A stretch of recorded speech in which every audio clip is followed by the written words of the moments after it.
বরগুনার পাথরঘাটায় উৎসব মুখর পরিবেশে অনুষ্ঠিত হয়েছে গ্রিন ইনোভেশন ফেয়ার 2025। স্থানীয় তরুণ উদ্যোক্তাদের সবুজ উদ্ভাবনে অনুপ্রাণিত করার লক্ষ্য নিয়ে এ মেলার আয়োজন করে নজরুল স্মৃতি সংসদ।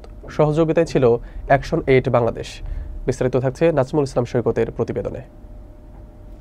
পাথরঘাটা উপজেলা পরিষদ হলরুমে 28 অক্টোবর মঙ্গলবার সকাল 10টায় একদিনব্যাপী এ মেলা শুরু হয়। মেলার মূল উদ্দেশ্য ছিল পরিবেশ বান্ধব প্রযুক্তি ও উদ্ভাবনের মাধ্যমে টেকসই জীবনধারার প্রসার ঘটানো।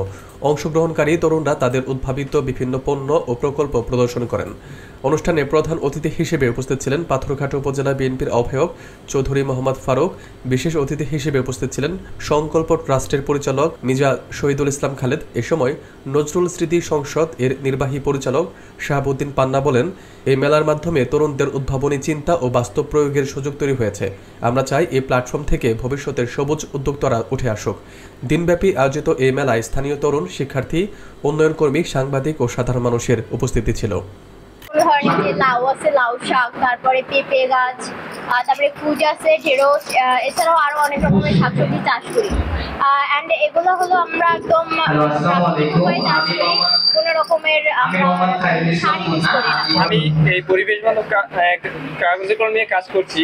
এই কলম দেখতে যেমন আরামদায়ক, তেমনি লেখা শেষে মাটিতে ফেলে দিলে সেখান থেকে গাছ হবে এবং এই কলম তৈরি হয় পুরাতন যে আমাদের অফিসে আদালতে বিভিন্ন ধরনের কাগজ পাওয়া যায়, সেই কাগজ দিয়ে পেঁচিয়ে তৈরি করা হয়।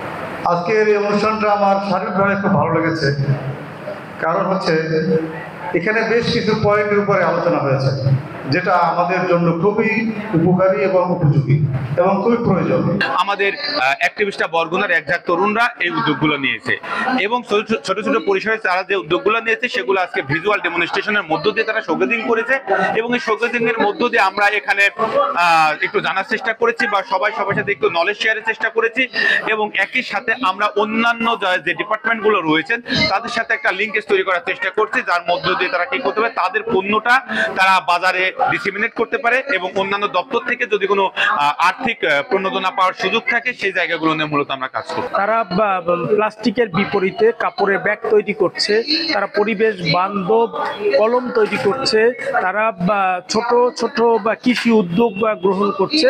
আমরা আজকে এই ফেয়ারের মধ্য দিয়ে সেই উদ্যোগগুলোকে উপস্থাপন করেছি দুটো কারণে। একটা কারণ হচ্ছে যে এই নলেজগুলো ছড়িয়ে দেয়া, দ্বিতীয় কারণ হচ্ছে যে তাদের প্রোডাক্টগুলোর মার্কেটিং নিশ্চিত করা, যাতে তারা এই প্রোডাক্টগুলো বিক্রি করে ভালোভাবে এই উদ্যোগটাকে সফল করতে পারে এবং এই উদ্যোগটাকে আরো তরুণদের মাঝে ছড়িয়ে দিতে পারে।